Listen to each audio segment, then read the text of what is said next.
వచ్చేసిండు. ఇక మరి ఆల్చమెందుకుర్రా ఇక నిన్న అసెంబ్లీలో బడ్జెట్ ప్రవేశపెట్టిర్రు పద్దు. ఇక మరి ఎట్టేట సంగతి ఏంది ఏం కథ ఆ కథ మాత్రం అవేంది దేనికి ఎంత పెట్టిర్రు. ఇప్పుడు నెలకు ఇంత జీతం వస్తే ఉప్పుకు తొక్కుకు షెడ్డకు పడ్డకు పాల బిల్లుకు పొరగాల ఖర్చుకు ఇంటి ఖర్చుకు బయటి ఖర్చుకు నొప్పికి రోగానికి ఎన్ని తీర్ల మనము సరిపెట్టుకుంటామో. ఇక ఇప్పుడు తెలంగాణ బడ్జెటు ఇక మరి వార్షిక బడ్జెటు నిన్న పద్దు ప్రవేశపెట్టిర్రు. మరి దేనికి ఎంత ఖర్చు పెట్టిర్రు ఎట్టట సంగతి ఏంది ఏం కథ అనేది కూడా మనము ఇలా తేడతెల్లం చేసుకుందాము. ముందుగాల మహాపత్రికలో మరి ఇది రావాల్సిందే ఖచ్చితంగా అన్నట్టే వచ్చింది. రాష్ట్ర బడ్జెట్ ఎంత 3,04,965 కోట్లతోటి నిన్న బట్టి విక్రమార్క చిన్న ముఖ్యమంత్రి ఆర్థిక శాఖ మంత్రి ఇక మరి షెడ్డో పడ్డో ఇగో పచారా తమాషగా ఇగో గింత మంచి రామసక్కని బ్యాగులా ఇక మరి పద్దు ప్రవేశపెట్టిండు అసెంబ్లీలా. ఇక ఇది ఉభయ సభలలో మూత మోగించుర్రు. మండలిలో శ్రీధర్ బాబు శాసనసభలో బట్టి చిన్నగా మెల్లగా ముడి ఇప్పి ఇక అందరికీ ఖుద్దుగా దేనికెంత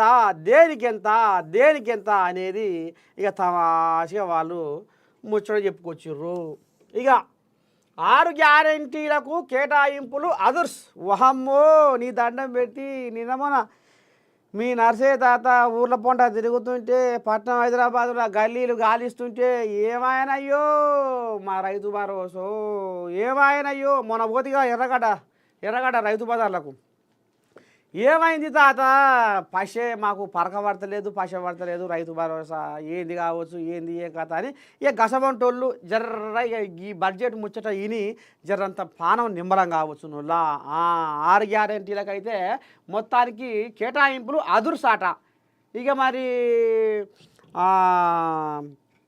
రుణమాఫీ కానోళ్ళకి ఇంకో కొంతమందికి రుణమాఫీ రైతు భరోసా వ్యవసాయ కూలీలకు షెడ్డో పడ్డో ఏడాదికి 12,000. ఇక ఇందిరమ్మ ఇండ్ల కథ ఏంది ఇక వాళ్లకు మరి లబ్ధిదారులను ఎంపిక చేసి వాళ్లకు ఇక అరొక్క దానికి ఎవరైతే 6 గ్యారెంటీల కథ అని ఏదైతే పెట్టిర్రో అప్పుడు ఎలక్షన్ల ముందర హామీలు ఇక దానికి మాత్రము కేటాయింపులు అదుర్స్ అని చెప్పుకొస్తుర్రు. వ్యవసాయ రంగానికి ముఖ్యంగా వ్యవసాయ రంగానికి ఎంత పెట్టింది ఖర్చు ఇక్కడ ఉన్నాయిగా అన్ని రాసి పెట్టిర్రు. వ్యవసాయ రంగానికి బాగానే పెద్దపీట వేసిరట. మరి ఎందుకంటే షెడ్డో పడ్డో ఇత్తనాలని ఎరువులని వ్యవసాయ పనిముట్లు అని ఇక మరి షెడ్డో పడ్డో వాటికి కూడా రైతన్న మేలు కోరుకొని మొత్తానికి వ్యవసాయ అనుబంధ రంగాలకు భారీగా పెద్ద ఎత్తునే నిధులు ప్రకటించిరట. పంచాయతీరాజ్ శాఖకు సింహభాగం నీటిపారుదలకు నిధులు పారుదల అంటే మంచిగా మన అలుగు దునికినట్టే దునుకుతున్నాయట పశలు వీటికి. ఎందుకంటే మరి పంచాయతీరాజ్ శాఖ అంటే గ్రామీణ అభివృద్ధి ఊర్లు బాగుపడాలి కదా. ఎందుకటికి మరి గ్రామ పంచాయతీలల్లో నీ దండం పెడితే బిల్లులు రాక ఇప్పటికీ షరో అన్నవో రామచంద్ర అని పాపం వాళ్ళు సీతమ్మ శర ఎలవస్తారు. ఇప్పటికీ అప్పులు తీరలే ఇంకా అప్పుల కుంపటి మాత్రం నెత్తులు ఎత్తుకొని పెళ్ళాల మీద పుస్తలమ్మి కూడా మరి ఊర్ల కోసం బాగుపెట్టిరు. ఇక మరి అలా బతికెట్టయిద్దో భాగ్యం పెట్టయిద్దో ఆ బిల్లుల సంగతి ఏందో. మొత్తానికి పంచాయతీరాజ్ శాఖకు సింహభాగము నీటిపారుదలకు నిధుల పారుదల గ్రామీణ ఆర్థిక వ్యవస్థ బలోపేతానికి ప్రాధాన్యం. ఫ్యూచర్ సిటీ హైదరాబాదు అభివృద్ధి పైన దృష్టి. ఇక మరి షెడ్డో పడ్డో ఫ్యూచర్ సిటీ తీసుకొచ్చి హైదరాబాదును మొత్తం రూపురేఖలు మార్చి ఇక మరి కొంతమందికి ఇక మరి జీవనోపాధి కూడా కల్పించాలని కూడా మరి ఫ్యూచర్ సిటీ అనేది కూడా ఏదో తీసుకొస్తున్నారు. ఇంకా ఇంకేదో ఇక రకరకాలుగా ఈ young India integrated residential school అని అదని ఇదని బాగానే మూత మోగిస్తున్నారు. పర్యాటకానికి ప్రాధాన్యము పరిశ్రమలకు పెద్దపీట. అదే ఇక జీవనోపాధి కోసము పరిశ్రమలకు పెద్దపీట పర్యాటకానికి చూడ సకదనంగా రామ సకదనంగా ఇక ఉంటుంది కదా కథ. ఇక దానికి కూడా పైసలు ఖర్చు పెట్టి దాని రూపురేఖలు మార్చాలి. మొత్తం మీద 6 గ్యారెంటీలకు ఎంత పెట్టిరయ్యా బడ్జెట్ అంటే 56,084 కోట్లు ప్రకటించారు. 6 గ్యారెంటీలకే ఈ కథ. ఇక నా పైసలు నా పైసలు నా అకౌంట్లో పైసలు పడలేదు, నా అకౌంట్లో పైసలు పడలేదు, ఇలా దాచిపెట్టుకురు. అంటే ఇక మరి ఎలక్షన్ల ముందర ఆ మీద కథ కదా, ఇదంతా పెద్ద కథ.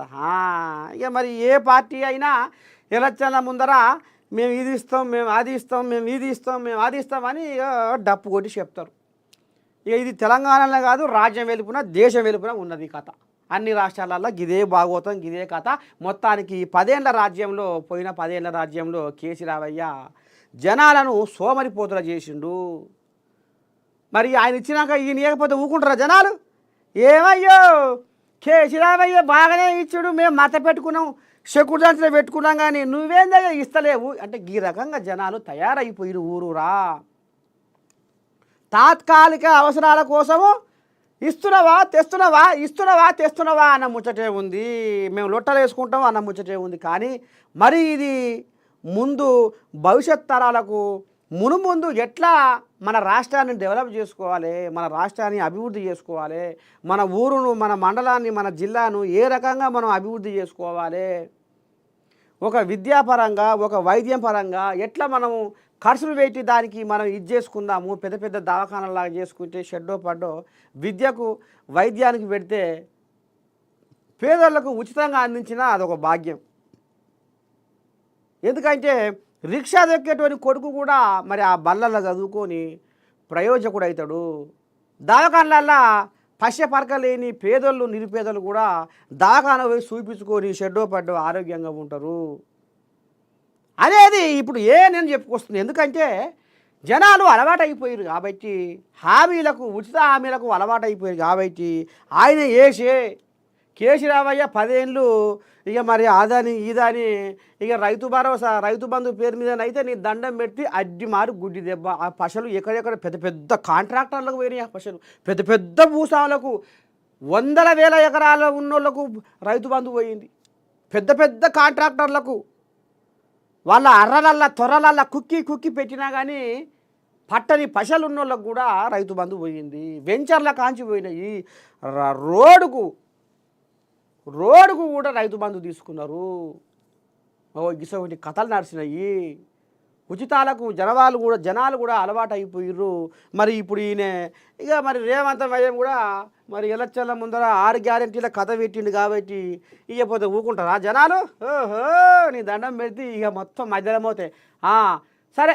6 గ్యారెంటీలకు 56,084 కోట్లు, మొత్తం 3,04,965 కోట్లతో రాష్ట్ర బడ్జెట్ ప్రవేశపెట్టిన డిప్యూటీ సీఎం బట్టి, శాసన మండలిలో బడ్జెట్ ప్రవేశపెట్టిన మంత్రి శ్రీధర్ బాబు. ఇగో గిది కథ.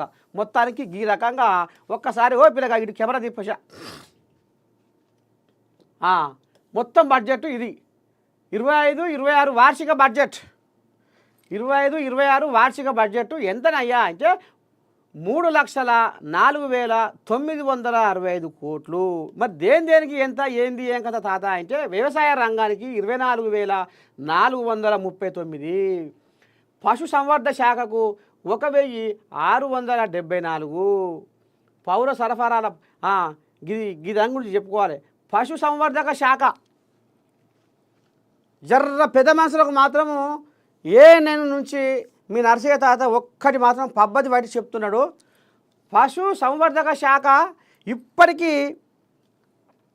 కొన్ని అక్కడక్కడ సీజనల్గా వచ్చే రోగాలకు సూదులు వేస్తలేరట డాక్టర్లు. మందులు కూడా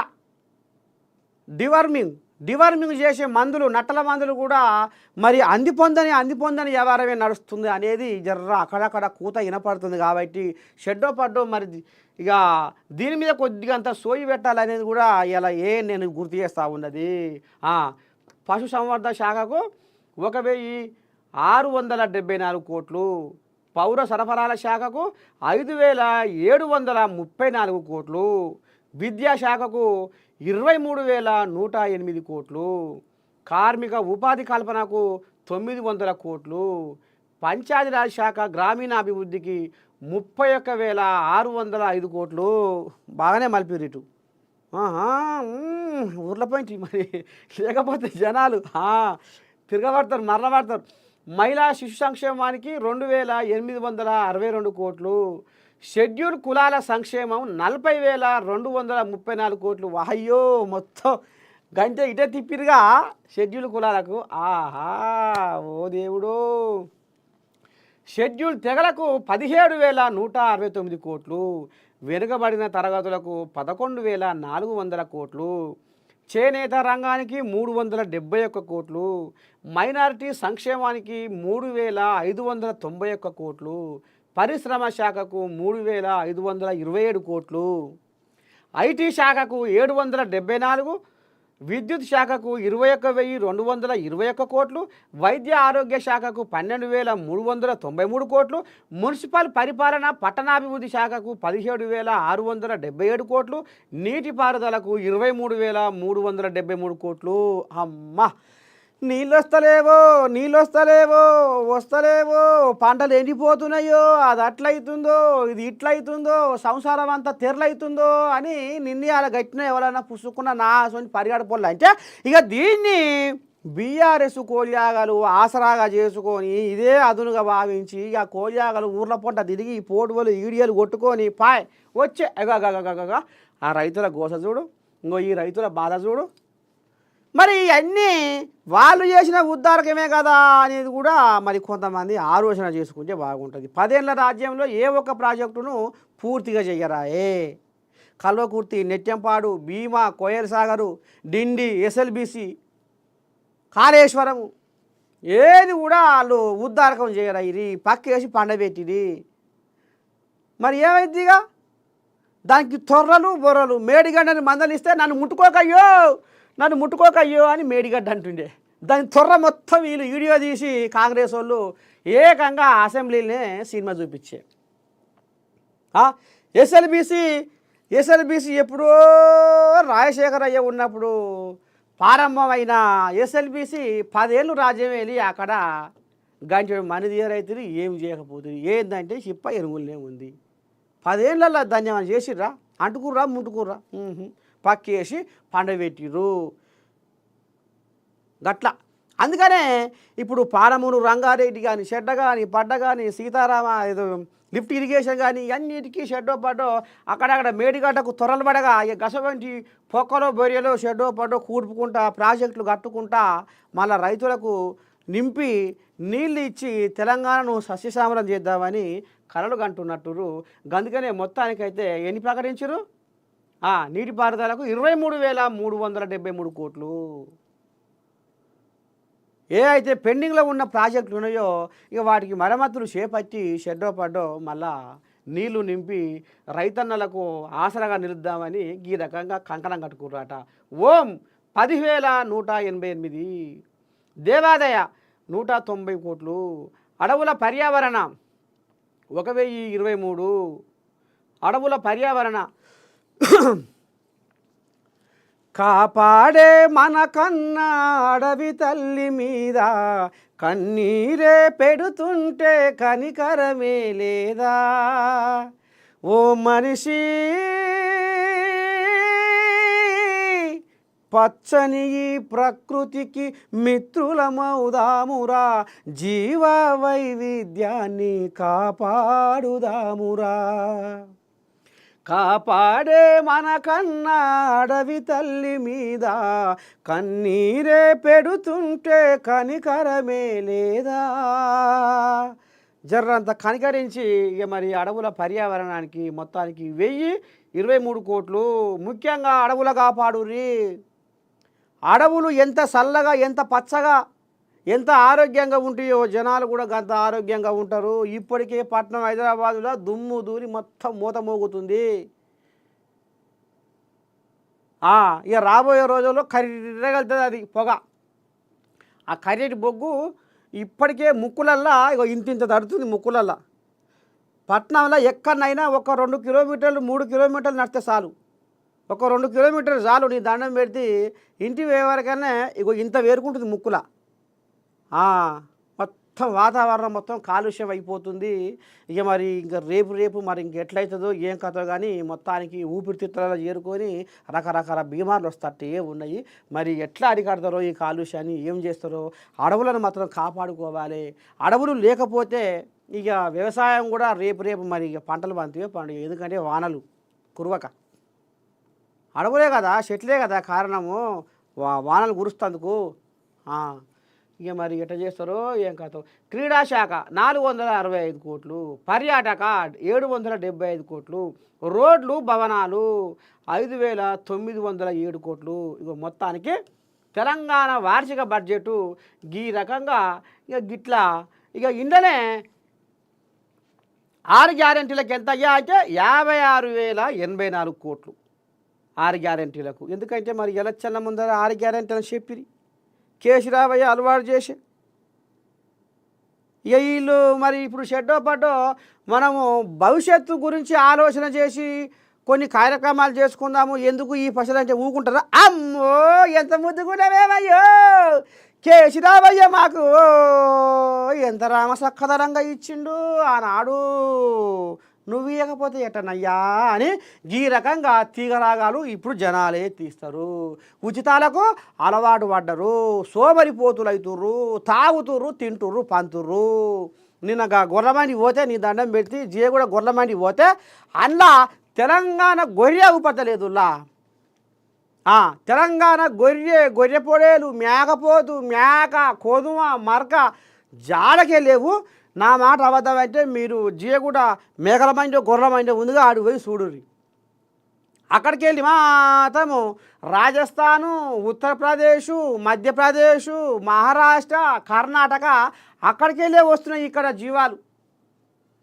అంటే మరి ఉత్తరప్రదేశ్, రాజస్థాన్కి వెళ్ళి వస్తున్నాయి అంటే తాత ఎట్లా మరి అక్కడ లేరా తింటోళ్ళు? అంటే అక్కడ ఈ ముక్కలు ఎక్కువ కొరకరాట, ఏమైనా ఆకులు అలములు తింటారట, అక్కడ శాకాహారం అట. ఇక మన కోడిలాగలు తెలంగాణ కోడిలాగలకు 3 బజార్ల కాడ ముచ్చట్లు. ఇక చెట్టు ఓ ముసల్దానా పింఛన్ వచ్చిన అదే నీకు 500 రైతు భరోసా పడ్డదా? అందులోకెళ్ళి 3,000 నాకు కటిప్ చేయి. గిసవంటి కథలు పడుకుంటా పోరగాళ్ళు బొట్టగాళ్ళు చెడ్డ పడ్డ మాత్రం చదువు లేదు, శాస్త్రం లేదు. ఏమారా ఏడున్నారా?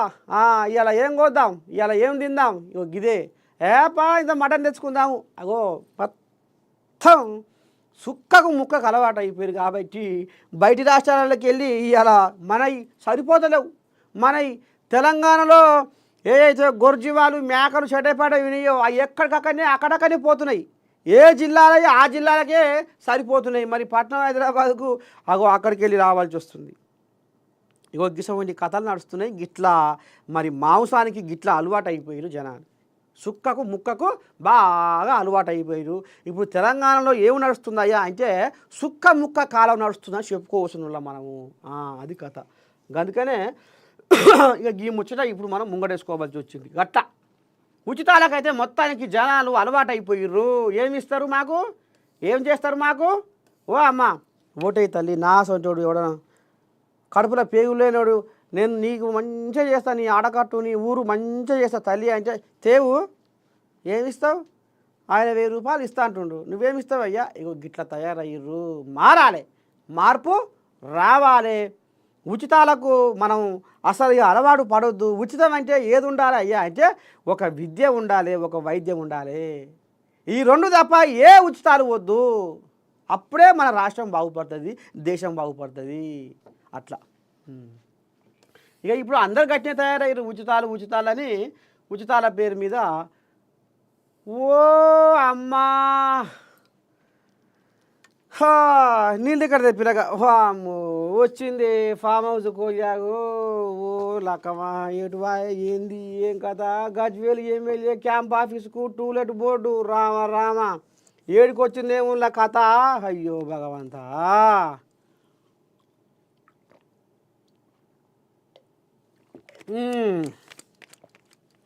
మొత్తానికి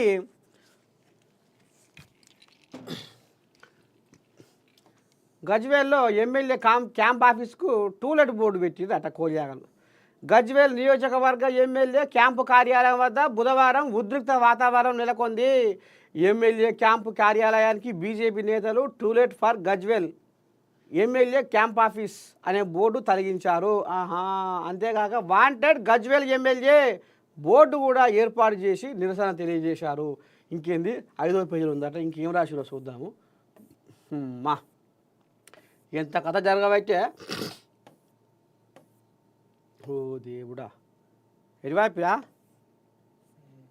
ఓ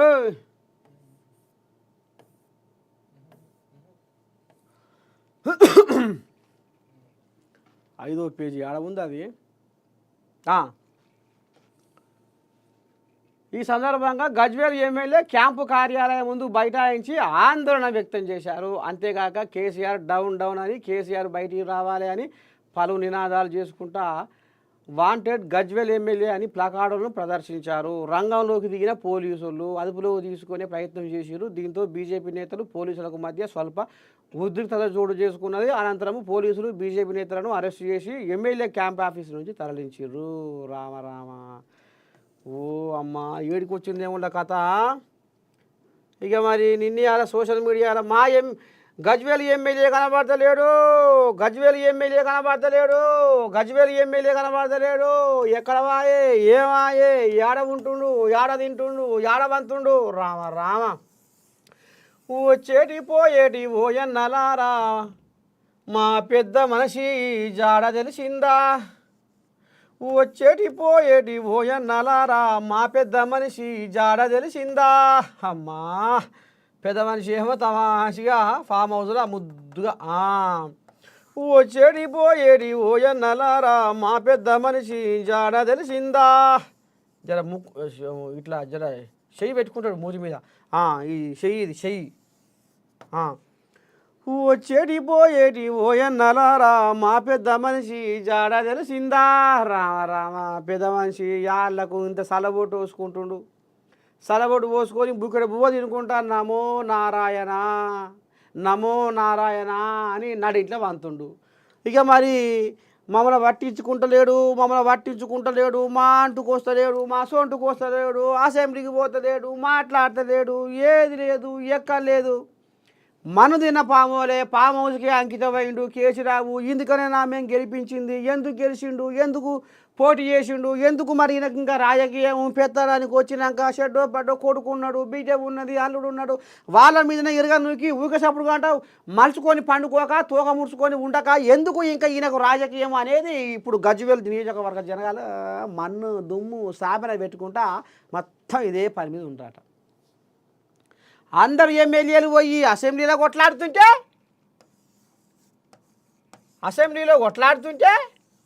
ఇక రామ రఘురామ సర్వము మాయో, రామ రఘురామ. ఇక మరి నా అంత మోతవాలే లేడు, నా అంత పెద్ద మనిషి లేడు, నా అంత అనుభశాలే లేడు, నా అంత ఇక అన్నిటికీ ఆయన అనుకో రాదురి. ఇక దేనికి తీసిపోడు పెద్ద మనిషి. మొత్తానికి గజ్వేల్ జనాలను వాగం జగన్నాథం చేస్తున్నాడు. అందుకనే మా ఎమ్మెల్యే కనబడతలేడు, మా ఇలాకాకు వస్తలేడు, మా పొలివెనకు వస్తలేడు, అటు అసెంబ్లీకి పోతలేడు, ఏం చేయాలి, ఎట చేయాలని పదం పాడుతున్నారు ఇప్పుడు గజ్వేల్ జనాలు. ఒక్కసారి ఈ గజ్వేల్ ఒక కోయిలాగాని మనం లైన్లో తీసుకుందాము. ఆ కోయిలాగా ఏమంటుంది, ఏంది, ఏం కథ అనేది కూడా మనం ఒక్కసారి ఏం నడుస్తుంది, ఎట్ట సంగతి, గజ్వేల్లో నిజంగా జనాలు ఏమనుకుంటున్నారు అనేది మనం ఇప్పుడు లైవ్లకు ఒక పిల్లగాని తీసుకుందాం, ఏమంటాడో చూద్దాం.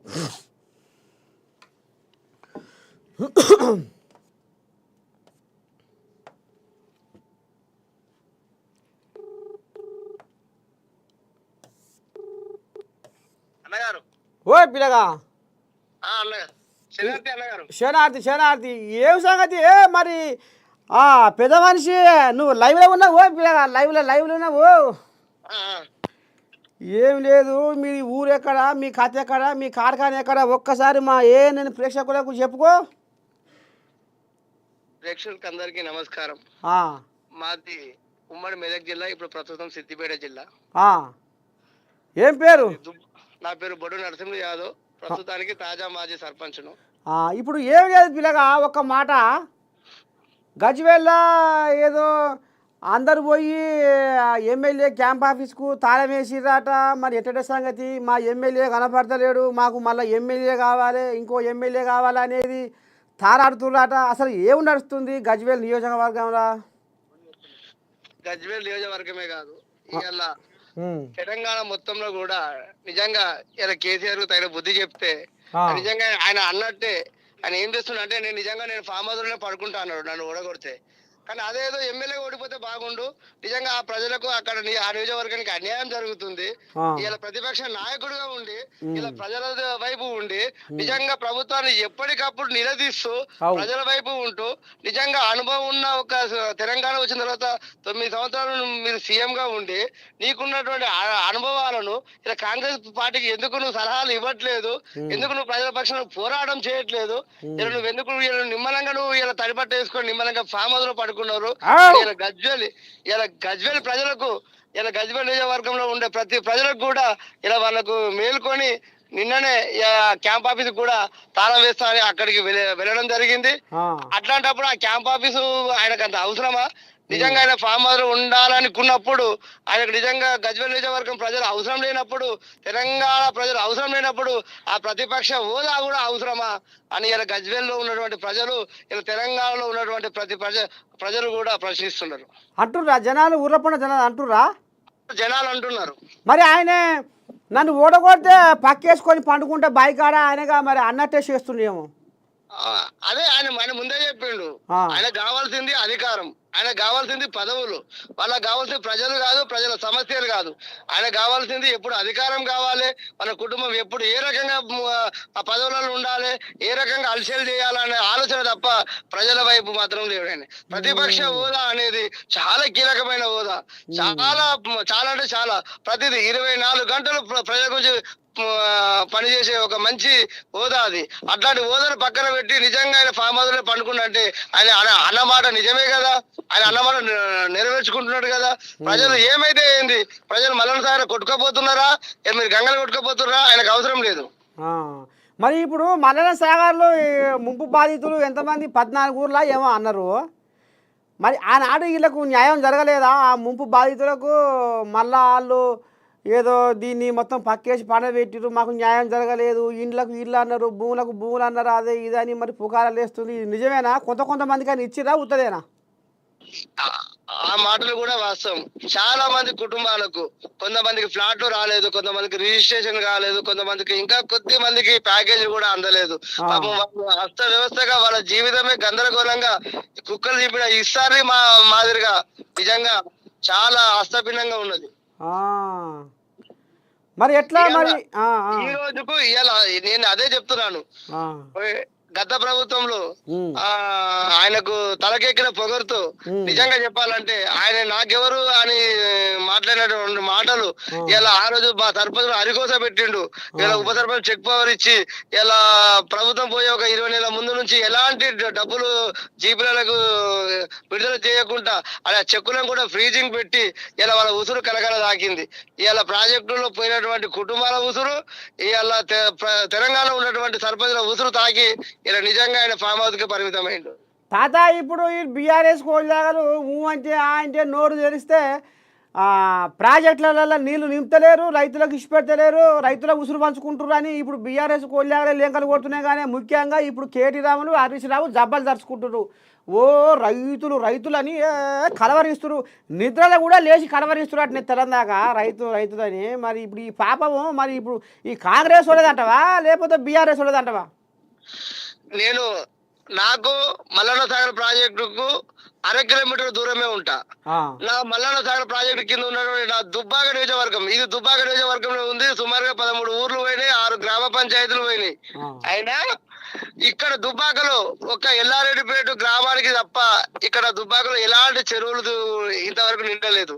కానీ చిన్నదొర కేటీఆర్ గారు సిరిసిల్ల తీసుకుపోయాడు. అమ్మో ఇంకో పైసల మంత్రి అప్పటి పైసల మంత్రి సిద్దిపేట ప్రాంతాన్ని తీసుకెళ్ళిండు. కానీ ఇది మీరు వాస్తవమా కాదా? మీరు ఒక్కసారి వచ్చి మీరు ఇక్కడ ఉండే ప్రజలను మీరు అడగండి. ఒక్కసారి మీరు టీవీ ద్వారా కూడా అందరికి తెలవాలి. దుబ్బాక అంటే చిన్న చూపు 13 ఊర్లు కోల్పోయి 6 గ్రామ పంచాయతీలు కోల్పోయి ఇలా అల్లకల్లోలంగా ఉన్నటువంటి ప్రజలను అస్తవ్యస్తంగా చెల్లా చెదురుగా చేసి ఇలా ఇక్కడ ఉండే ప్రజలకు కూడా కనీసం ఆయన వాళ్ళు న్యాయం చేయలేకపోయిండు. మరి మల్లన్న సాగర్ మీద ఈ కోయిలాగా ఈ హరీశమయ్య ఎవరికి ముఖ్యమంత్రికి లేఖ రాసినా అని చెప్పుకొస్తుందిగా మరి. ఆయన ఇప్పుడు ప్రతిపక్షంలో ఉన్నాడు, అధికారం కోల్పోయిండు.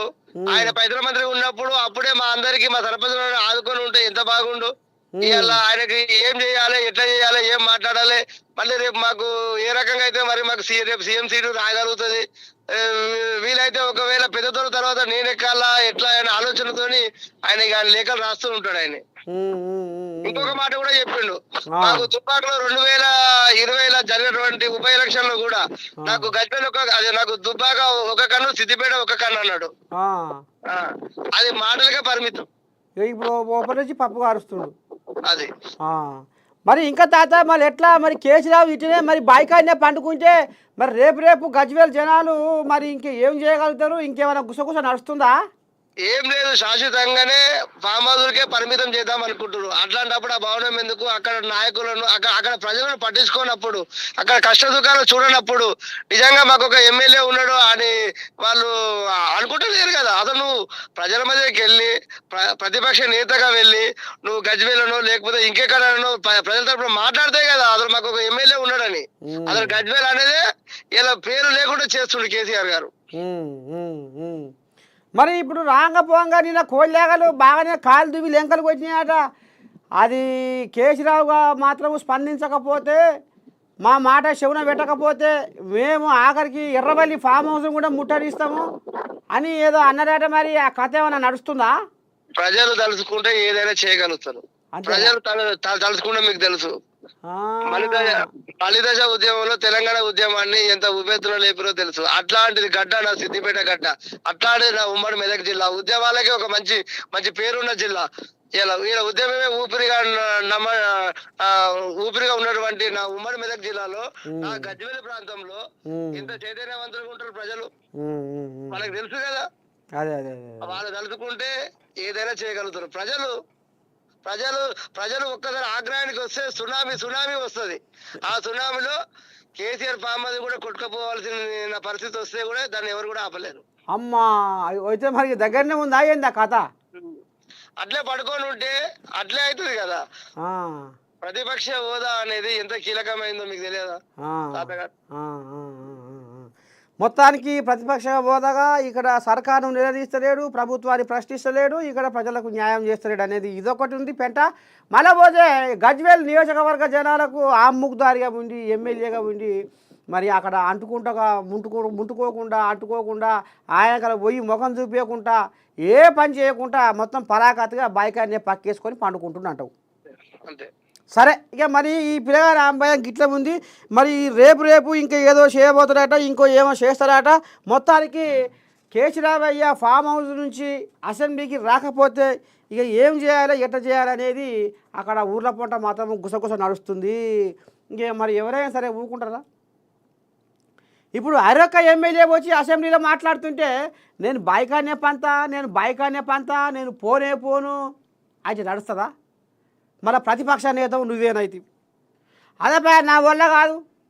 ఇక నేను ఏదో షెడ్డో పడ్డో ఏదో అనుకున్నా కానీ ఇక నాకు పెత్తనానికి వచ్చిన నాకు చేతన అవుతలేదు.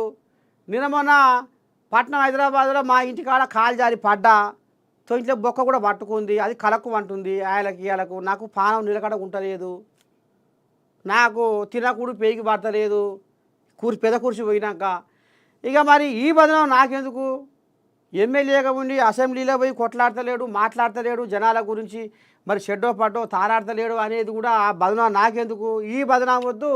నాకు ప్రతిపక్ష నేతగా ఉండి అసెంబ్లీకి పోయి సర్కారుకు సూచన చేస్తలేడు, సలహా ఇస్తలేడు, ప్రశ్నిస్తలేడు, అడుగుతలేడు, నిగ్గదీస్తలేడు అనేది కూడా మరి నాకెందుకు ఈ బదనామని ఊకసప్పుడుగా అంట ఈ పదవులకు రాజీనామా చేసి మంచిగా కాలు మీద కాలు వేసుకొని మంచిగా తడిబట్ట వేసుకుంటే రామ సక్కదనంగా జో అచ్యుతానంద జో ముకుందా అచ్యుతానంద అని ఇద్దరు పని మనుషులు పెట్టుకుంటే జోలపాడ వాడుతుంటే ఆహా కంటి నిండా నిద్రతోటి రామ సక్కదనంగా ఇంకా 10 ఏళ్ళు ఎక్కువ బతకొచ్చు కేసీరావు ఆరోగ్యంగా.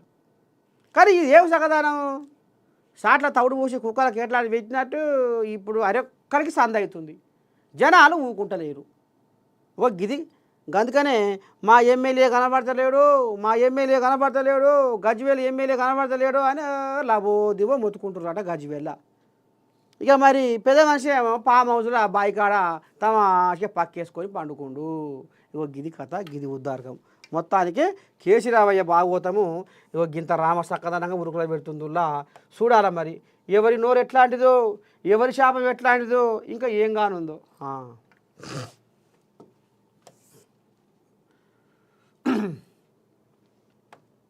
దా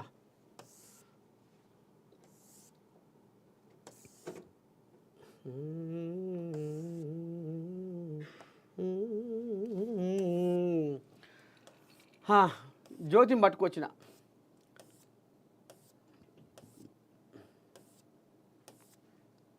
ఇంట్లో ఏముందయ్యా, హామీలకు గ్యారంటీ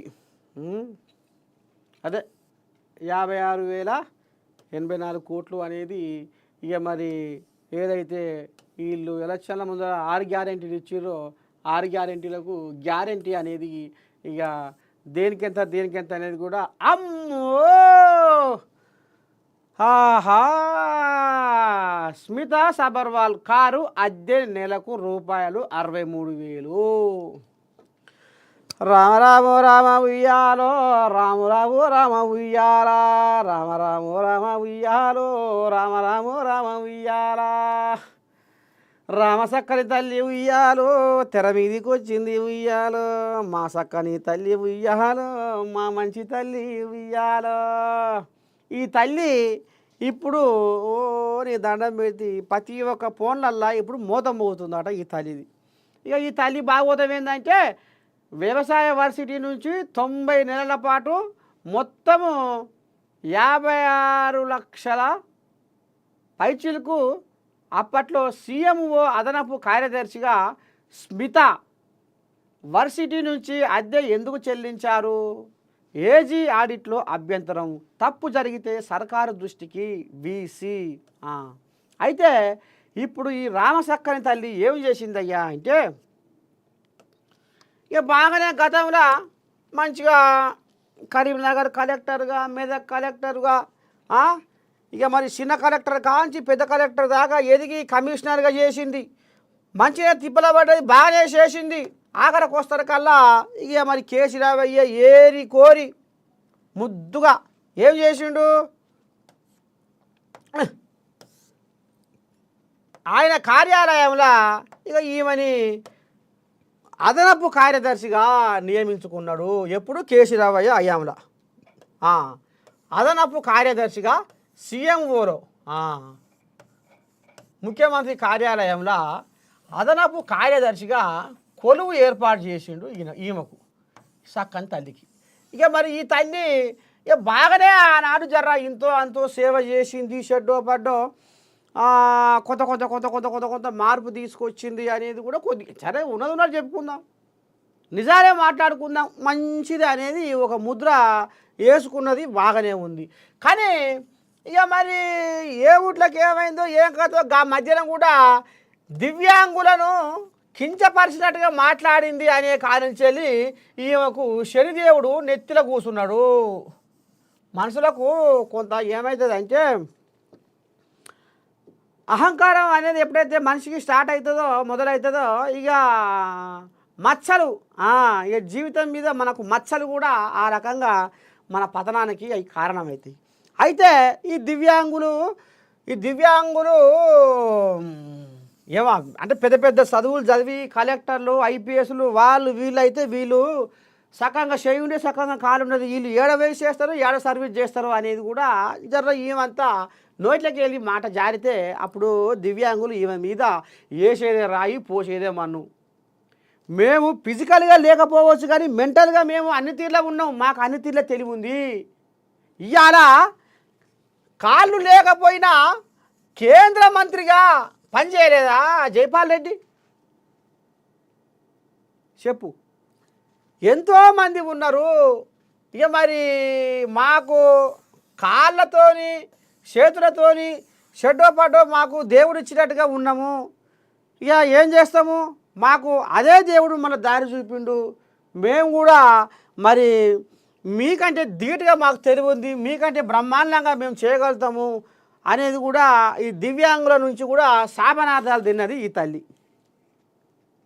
వాళ్ళకు ఈ రకంగా శాపనార్థాలు వాళ్ళని అవహేళన పరిస్తే వాళ్ళకెళ్ళి కూడా శాపనార్థాలు తిన్నది ఈ సక్కని తల్లి. ఇక ఈ సక్కని తల్లి ఉద్దారకం ఏందయ్యా, స్మితా సబర్వాలు ఉద్దారకం ఏందయ్యా అంటే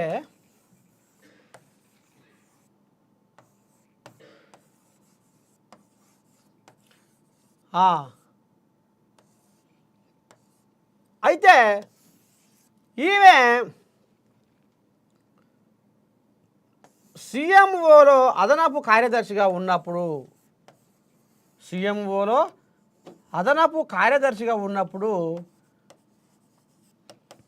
ఒక car, Innova car, Innova car నేను అద్దెకు తీసుకొని నడుపుకుంటున్నా అని 90 నెలలు నెలకు 63,000, ఇక 63,000 నెలకు 63,000 చొప్పున 90 నెలలు ఇక ఈ తల్లి మంచిగా బిల్లులు పొంది ఆఖరికి వస్తారు కల్లా అది ఇప్పుడు 61 లక్ష పైచిలకు అయింది. ఇగో ఈ రకంగా జనాల సొమ్ముకు నోసి పుట్టింది ఈ తల్లి. ప్రజల సొమ్ముకు ఈ రకంగా నోసి పుట్టింది ఈ తల్లి. ఇక ఇప్పుడు ఈ రకంగా చేసే వరకల్లా ఏంది ఏం కథ ఎట సంగతి అనేది ఇది ఎట్లా బయటకు వచ్చింది అయ్యా ఈ వ్యవహారము అంటే, కేంద్ర ఆడిట్ శాఖ వాళ్ళు ఉంటారు కదా, ఆడిట్ శాఖ వాళ్ళు షెడ్డో పడ్డో వాళ్ళు మరి ఇక రాష్ట్రాల మీద పడి అంతా విచారణ చేస్తారు. కాబట్టి ఈ జయశంకరు విశ్వవిద్యాలయం, వ్యవసాయ విశ్వవిద్యాలయం, జయశంకరు వ్యవసాయ విశ్వవిద్యాలయంలో అడుగుపెట్టి ఇక అందులో తనిఖీలు మొదలు పెడితే అందులో ఇగో ఈ భాగవతం బయటపడ్డది. ఏది, అద్దె కారు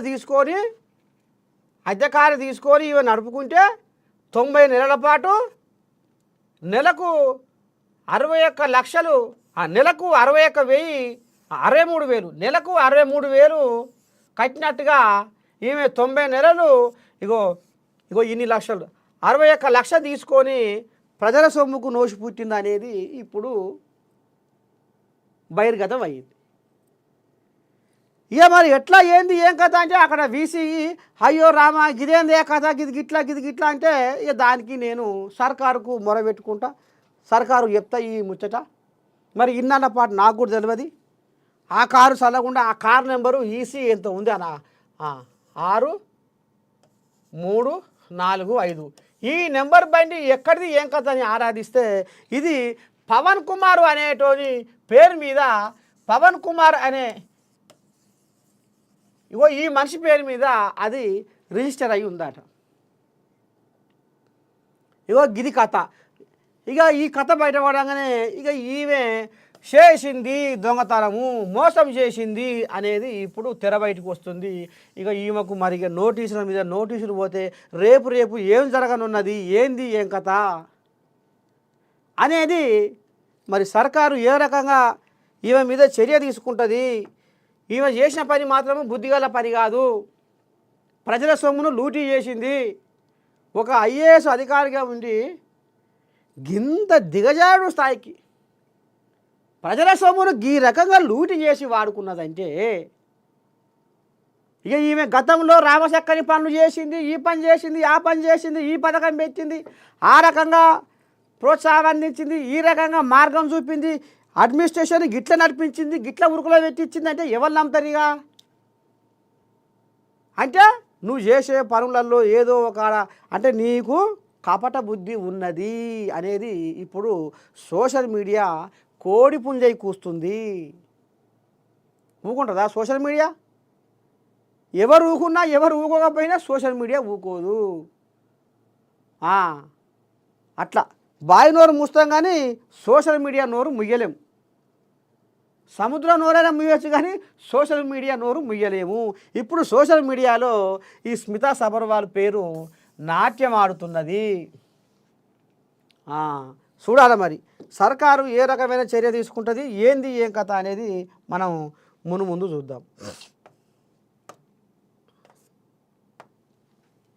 గిట్ట తయారయ్యారు ఐఏఎస్ అధికారులు కూడా ఈ రకంగా తయారయ్యారు అంటే ఇక ఏం చెప్పాలి? ఏ చోట లేనిది లంచము, అన్నింటి రూపాలు పంచుకుంటుంది లంచము, దేనికైనా కావాలి లంచము, ఈ అలవాటే మరవదా ప్రపంచము, ఈ అలవాటే మరవదా ప్రపంచము. నమస్తే తెలంగాణ. రేవంత్ను తిట్టిండని దళిత రైతు వెంకటయ్య అరెస్ట్.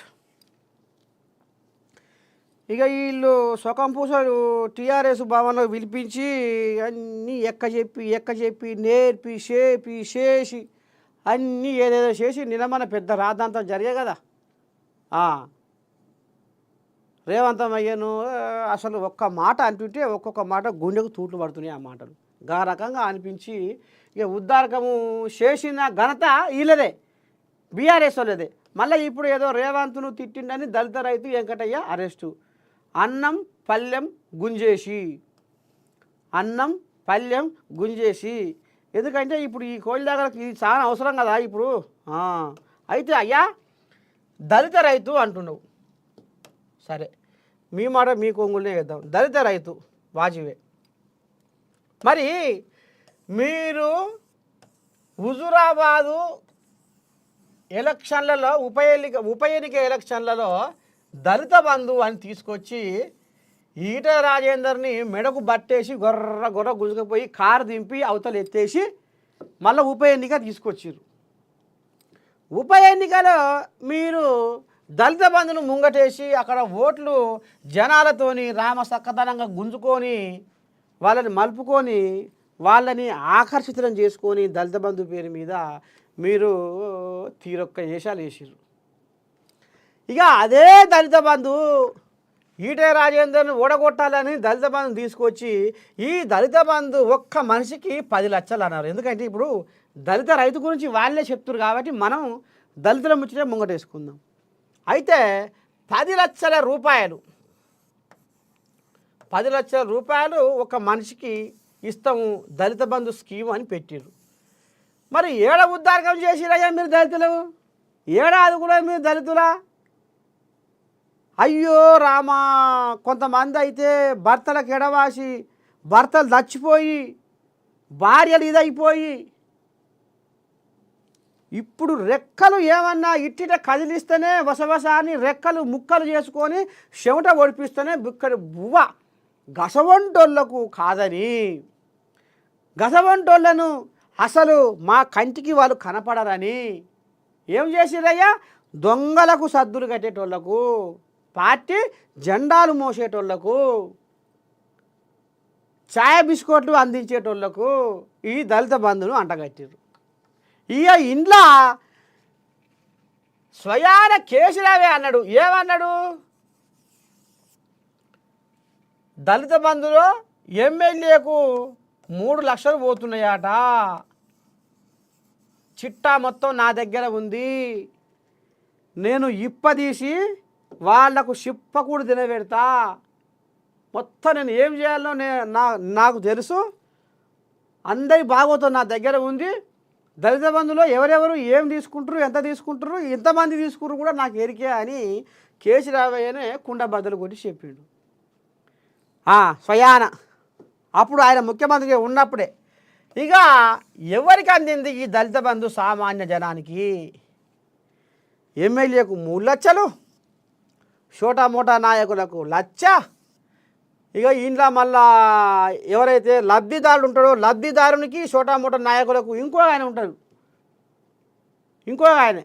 ఆయన జర్రంతా ఇక అటు ఇటు కాకుండా ఉంటాడు. ఏ నీకెందుకు నేను పోతున్నా నీకు అంత కథ నడుస్తుంది, లేకపోతే నీ పని కాదు. ఏ పాపం రైతుకి ఏమరక, ఆయనకి ఏమరక, ఆయనకి ఊరు దాటి తంగేళ్ళు తెలివి, బావి ఇల్లు తప్ప. ఇక వీళ్ళు కన్న కథలు కన్న వేషాలు పడి ఈ రకంగా చేసి ఇక ఆయనకు 3 లక్షలు, ఈయనకు 1 లక్ష, ఆయనకు 1 లక్ష, ఆయనకు 1 లక్ష. ఇక ఈకలు తోకలు తీస్తే ఆఖరికి వస్తా రకాల ఈయనకు వచ్చేది 3 లక్షల చిల్లర వస్తాయి అంతే. ఇక 3 లక్షల చిల్లర. ఇక ఇది మరి దళితులకు వీళ్ళు ఏం న్యాయం చేసిర్రు? దళిత బంధు పేరు మీద దగా చేసిర్రు, మోసం చేసిర్రు. సర్పంచులకు, ఎంపీటీసీలకు నేను ఇప్పుడు కూడా రుజువు చేస్తా.